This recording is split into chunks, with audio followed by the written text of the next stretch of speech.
Zahvaljujem. Koristim vreme poslaničke grupe.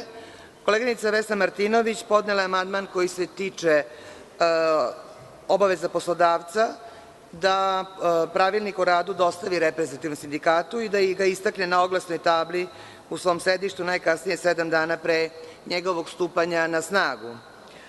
Koliko god da je amandman razuman i benigan i u krajnjoj liniji da precizira šta se dešava kada nastupi slučaj iz stava 2. tačke 3. ovog zakona, o čemu je i malopre bilo reči, obrazloženje Vlade o odbijanju ovog amandmana je da se ne prihvata iz razloga što je ustavna obaveza, član 196. Ustava Republike Srbije, da se opšti akti objavljuju, te se po objavljivanju opšteg akta svi zainteresovani mogu upoznati sa sadržinom akta, a bez utvrđivanja posebne obaveze o načinu objavljivanja akta, što treba da bude predmet odluke donosioca akta. Dakle, Vlada nama kaže – postoji ustavna obaveza o objavljivanju akta, pa ne treba prihvatiti amandman koji traži objavljivanje akta.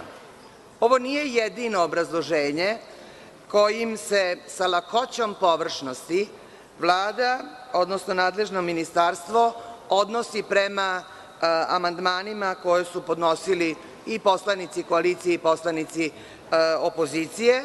I moja molba je da se malo uloži truda, malo samo, i da se ne napiše baš ovakvo obrazloženje, da se mora objaviti, pa zato nećemo amandman koji traži da se objavi.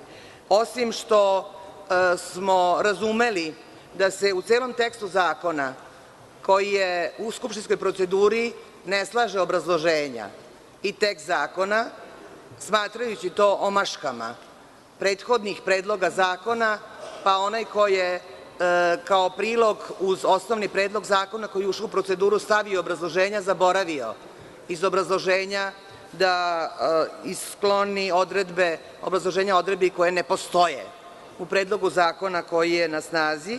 Prihvatanjem ovog amandmana bi jednostavno dali prilog, dokaz u tome da je poslodavcu zaista stalo da zaposleni bude obavešten.